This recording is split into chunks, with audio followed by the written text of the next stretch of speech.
Bueno, la Biblia es bastante incompleta respecto a los relatos de Jesús, porque acuérdense que él lo muestra cuando es muy pequeñito, cuando nace, cuando es un niño, y después desaparece y no vuelve a figurar hasta que él ya tiene 30 años. Ahora, ¿qué sucede durante todo ese periodo? Ahí es donde comienzan a aparecer los llamados evangelios apócrifos, no reconocidos por la iglesia, porque son solamente 4 los testimonios de los apóstoles que escribieron de distintos puntos de vista ciertos sucesos en la vida de Jesús.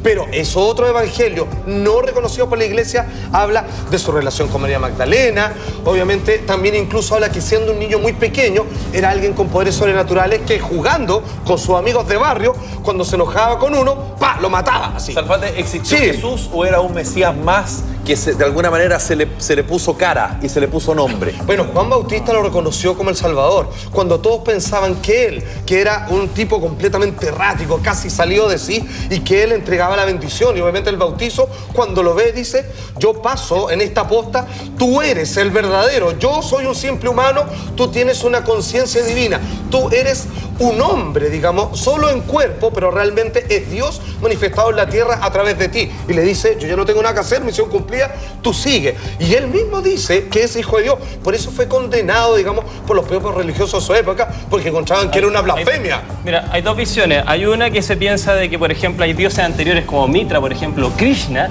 de que tienen el mismo concepto del mito, que de hecho, mueren 3 días, reviven, tienen discípulos, hacen milagros. Entonces muchos dicen que en el fondo este es una cara, que no saben realmente no un personaje, sino que algo creado. Sin embargo, hay autores romanos que hablan de Jesucristo. Entonces lo más probable es que existió una persona que se llamaba Jesús de Nazaret. Claro, y que era hijo del carpintero. Lo que sí, algunos teólogos inclusive he podido hablar con ellos y cuestionan la idea de que algunos milagros son reales. Inclusive plantean que pueden haber sido trucos de magia, por ejemplo. Pero ¿cómo van a ser dentro de la teología se ha hablado de eso, pero consideran que no es importante porque lo importante es el mensaje que se trae detrás. Pero algunos cuestionan de que esto sencillamente era para que la gente estuviera más estimulada. Por eso se resaltan las cosas de alguna manera que te hacen sentido y no las que quedan en la parte más oscura, Salfate, como es el nacimiento mismo de Jesús.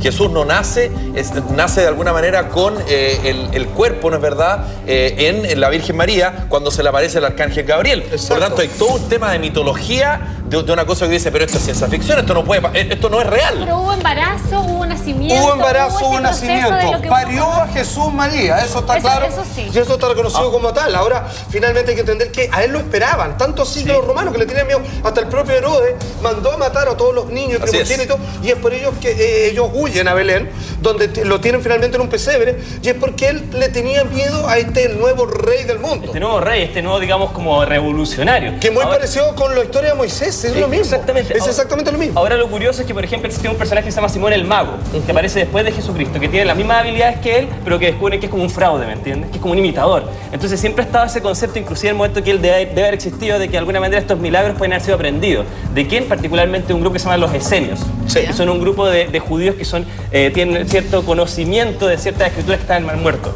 Entonces, de alguna manera se piensa que estos años perdidos él aprendió ciertas habilidades como terapeuta, como sabio, y algunos piensan como ilusionista también. ¿Y en el caso de Lázaro?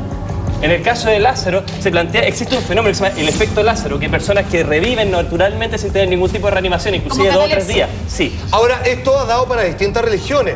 Ese periodo donde poco y nada se sabe Jesús, por ejemplo, los mormones dicen que vino a Latinoamérica y Norteamérica. Entonces dicen que él vino a escribir las verdaderas escrituras por las cuales debiera regirse el ser humano. Sí. Esto es obviamente el señor Smith, que cuando siendo un joven, en la época de vaqueros en Norteamérica, finalmente en el libro de Mormón, ¿cierto?, le dice dónde tiene que desenterrar estas tablas, digamos, escritas en oro, donde está la historia de Jesús en América.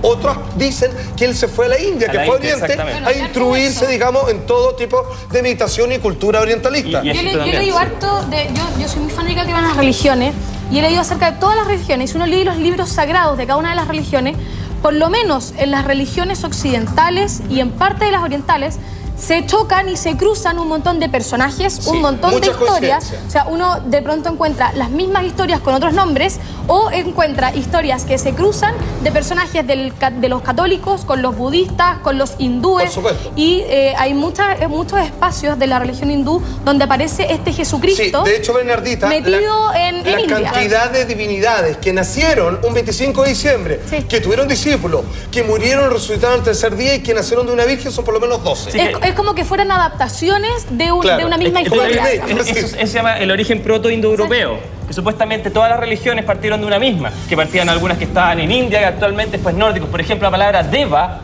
en India Claro, los Deva. es parecido a Deus Exacto. en romano. Entonces, de alguna manera tenemos la misma raíz etimológica en múltiples culturas, que eso hablaría que tenemos un Dios en común. Claro, ahora claramente hay que entender de que acá hay algo valioso y que es incuestionable. Uno no puede, a menos que haya vivido ahí, saber si Jesús existió o no. Pero sin embargo están sus enseñanzas y cuando uno las mira, se puede decir que el tiempo no le ha pasado por encima. Son lecciones de cómo uno debiera comportarse cotidianamente y que sirven para siempre. O sea, son lecciones tremendamente útiles de sabiduría, digamos, de un buen proceder en la existencia de todo. Pero eso pasa en muchas religiones, ¿eh? O sea, de hecho, acá está un poco demonizado, por ejemplo, el tema de los musulmanes y el islam, en términos de talibanes o qué sé yo. Pues son los malos. Exacto, pero si uno lee las Sagradas Escrituras de ellos, finalmente el coro, el corazón de cómo uno debiera comportarse es bastante similar a lo que nosotros occidentalmente estamos acostumbrados a la buena conducta del ser humano. Pero es que cuando tuve la religión, yo estoy casi seguro que existió Jesús. Yo no pongo ni en cuestión la cosa porque como demasiado texto, demasiado cosas. Yo creo que sobre todo lo que hay, no es hijo de Dios, eso es otra cosa.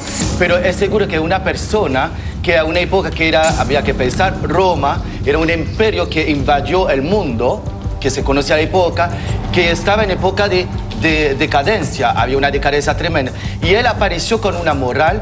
Y esto es lo que está escrito, una moral de vida que ayudó a la gente que estaba perdido a ir. Y eso fue su éxito. Ese era el chico del momento con una ideología, como ahora tenemos el budismo, que decimos que es mejor. Y él llegó a una época que había mucho pecado, diciendo eso no, y equilíbrate en tu vida, céntrate. Y son los textos que son una guía de vida finalmente. Sin lugar a dudas.